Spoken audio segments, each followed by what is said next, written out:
Thank you, Kendra. Lovely presentation. So it looks like we are a little bit early.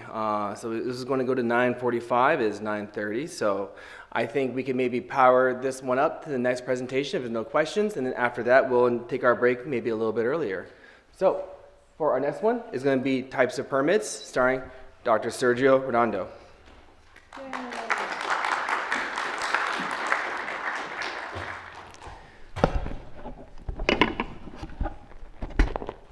Good morning, everyone. So today, I'll be discussing the types of permits that we have here in our district. This can vary a lot by district when we think about the specific regional differences, but at the national level, we're going to have a lot of the same types of permits. So you can review a lot of that information on our website. And today I'm just going to be briefly kind of overviewing those different types of permits where your project can kind of fit.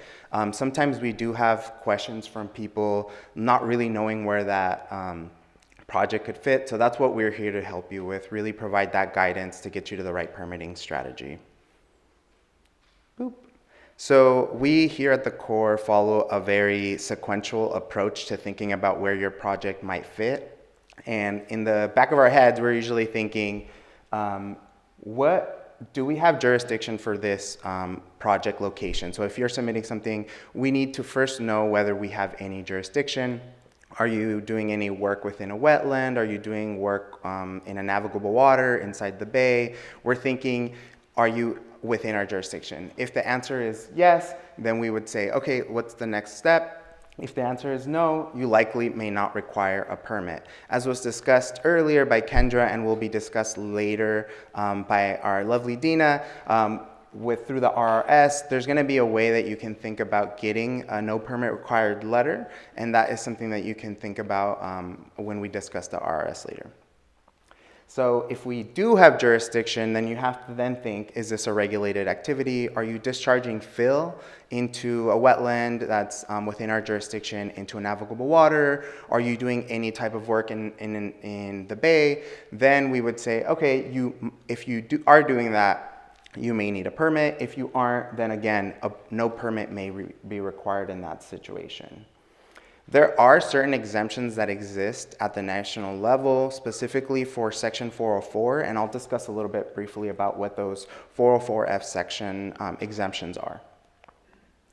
So again, we use the lowest, simplest level of getting you the right permit so we can streamline the process to get you a permit as fast as possible. Some of you, I receive permits from you all the time, so we kind of might know that, but for people who are from the general public, private landowners, they really will not generally know what's going on. So these types of breakdowns are really helpful for them to get the right type of permit, especially if they can't afford an expensive consultant like I see in this audience as well. So we'll really want to try to get the information as clear and as simple as possible for them. But we do offer our lowest and simplest type of permits, which are general permits. We have a little bit of more complicated projects that have a little bit more impacts, but don't go through the full review process that an individual permit might go through, which is our letter of permission. And then we have our individual permits, which typically might have a lot more impacts to the aquatic resources or the environment and go through a hefty review process.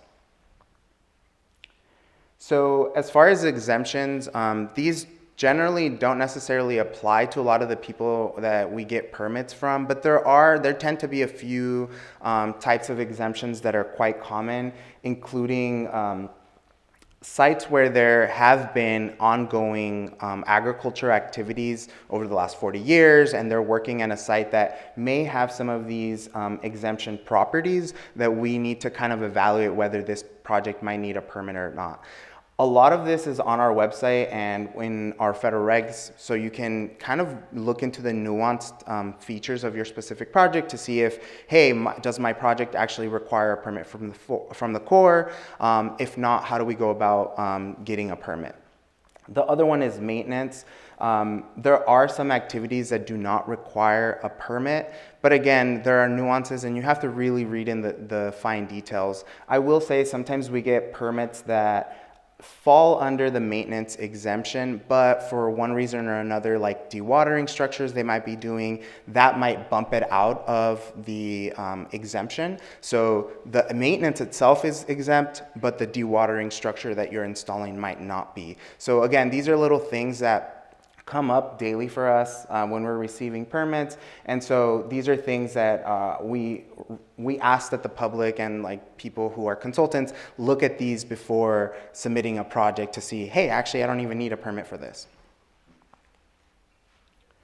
So regarding our general permits, they're broken down a little bit further into a few clusters. The most common one that you'll see here and that most people's projects tend to fit under are our nationwide permit program. So this program is nationwide. It is issued by USACE headquarters, and a lot of you might be familiar with it recently because it just went through a renewal process. So some of you might actually need a re-verification, and we've been getting emails about that more recently. But in March 15, 2026, the new permits were issued. So we have a whole suite of around 57 nationwides that I'll be touching base on in a little bit. But we end up reviewing each of these projects to make sure that we are able to fit this project into the simplest form, which is the nationwide, which generally has our fastest turnaround time for review.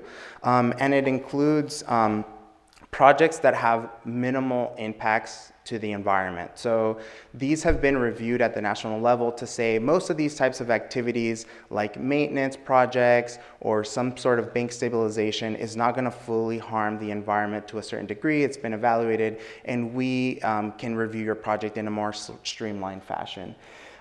The big thing with this set of nationwides is that you really have to review your project to match it to that nationwide. So there's different types of thresholds that each of these nationwides has that would kind of bump it out of that type of permit. So you really have to go into our system and make sure that your permit project does not kind of go above those thresholds.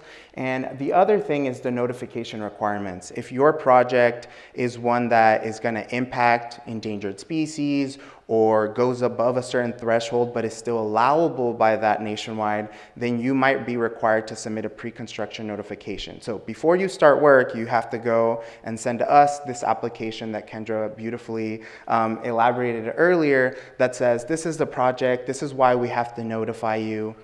Can you please review our project?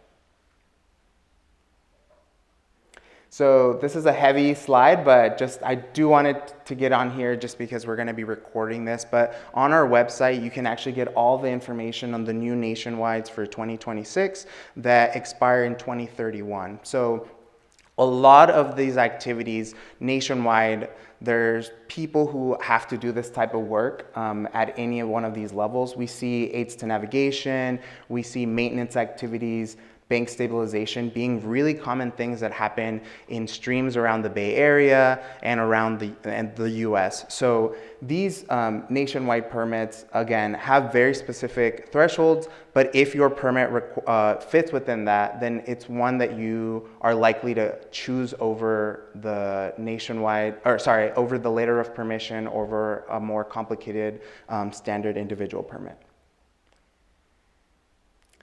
So the other type of general permit that we have here at our district is the RGP. So you might be hearing the word RGP thrown around, the acronym for Regional General Permits. So we here at the district have also developed a whole suite of projects that are more region specific that have not been covered at the nation level, but that we see commonly. So we end up working with specific applicants like counties or state agencies that might be doing an activity quite regularly that we think, okay, this is going to streamline the process if we create a whole regional general permit for that group so that every year they can actually be submitting a more streamlined notification process than going through an individual nationwide every time they need to do something that they're doing regularly. So again, this might be permittee specific. We have been expanding that to thinking about opening that to multiple permittee like applicants. But in the past, we've mostly done it with whoever actually developed that RGP. Only those applicants could apply under that specific RGP. But you'll know some examples like our RGP-5 for emergency permitting is actually open to anyone. And that'll be discussed later by Caroline, our other PM on the docket for today.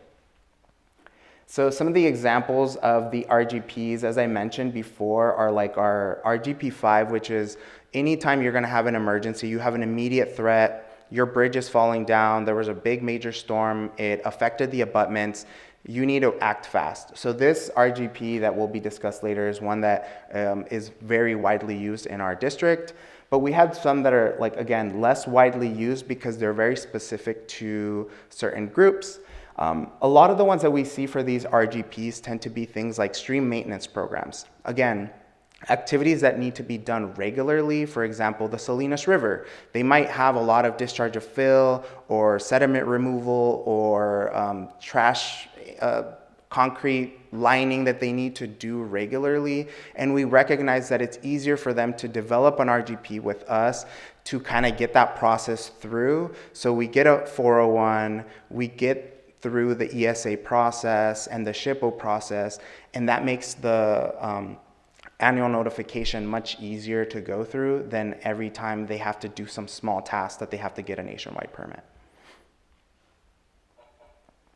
The other type of general permits that you might see in other districts, not here, we currently don't have a programmatic general permit, so the PGPs. So these might be more commonly issued by like states or tribes where they work with a Corps to also be able to issue something more streamlined than having to go through the Corps every time. But again, we don't have any in our district, but I know other districts might have them. I know Philadelphia district has a PGP where at the state level they can submit a request to them for an activity that otherwise would have been permitted by the Corps or verified by the Corps.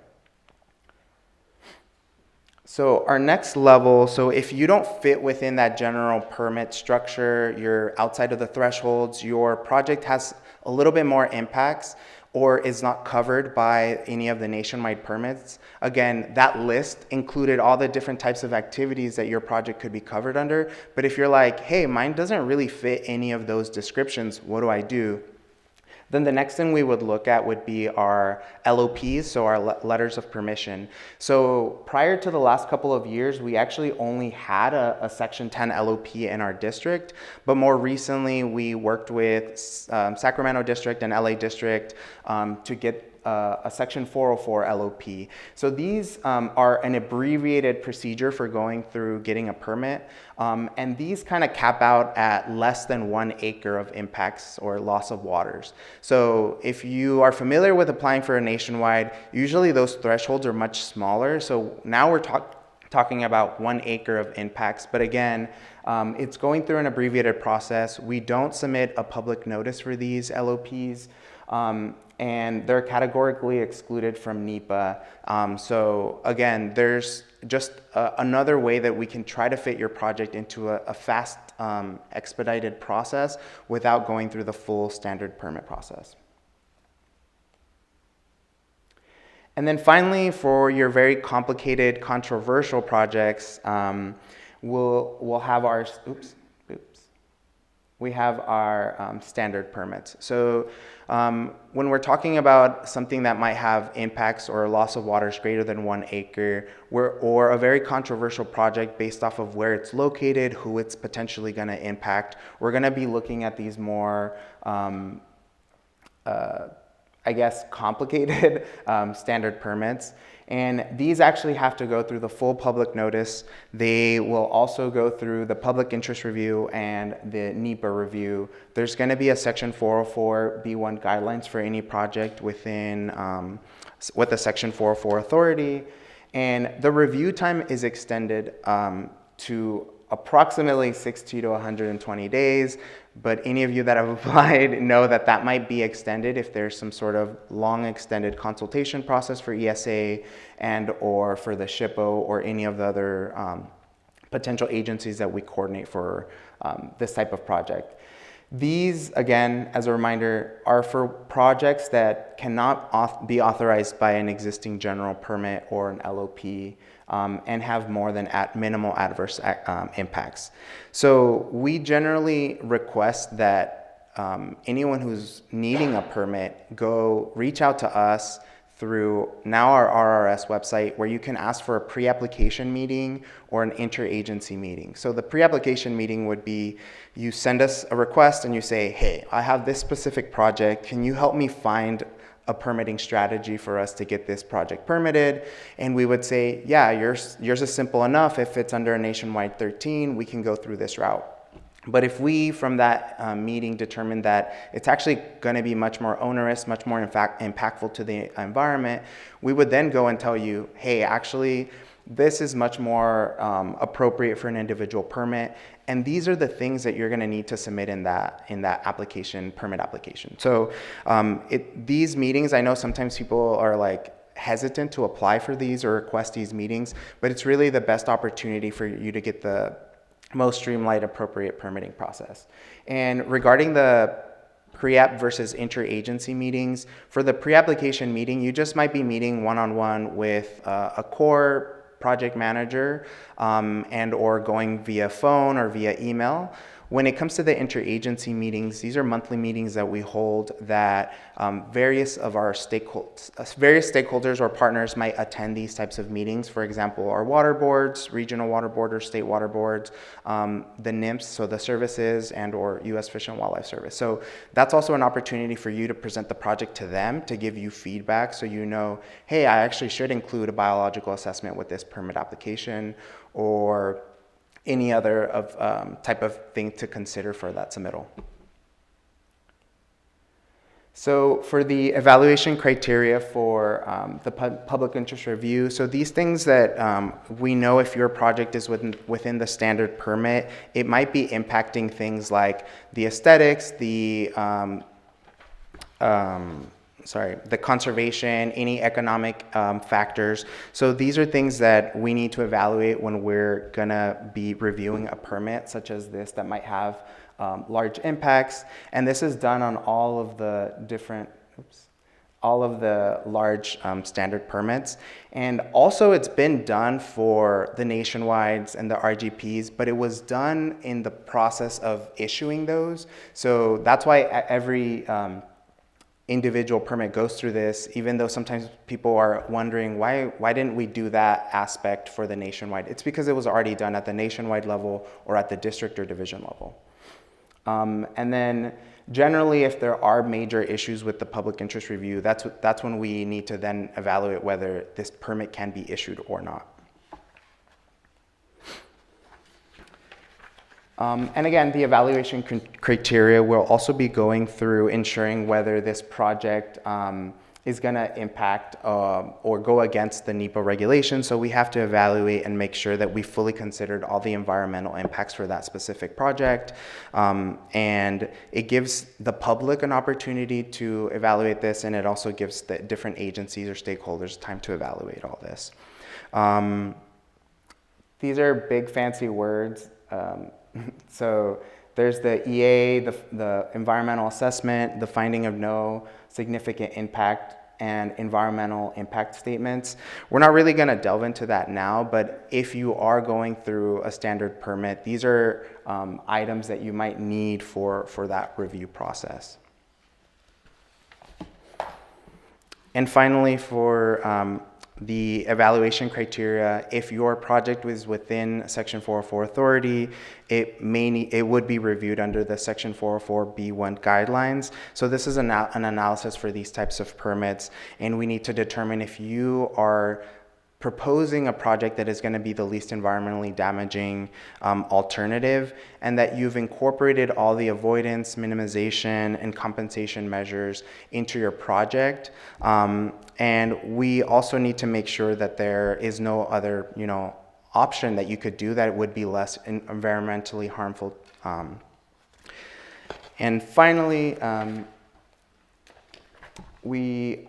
just going to summarize, as I mentioned, we follow that sequential approach, trying to get you the fastest, easiest process for getting a permit to you in hand, come to those pre-app meetings, request those pre-app meetings, or attend these interagency meetings so you can find that appropriate permitting strategy.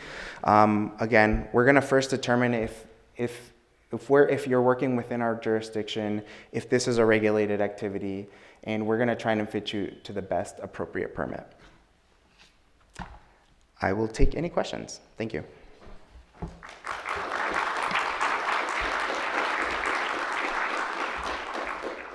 Any questions for Sergio?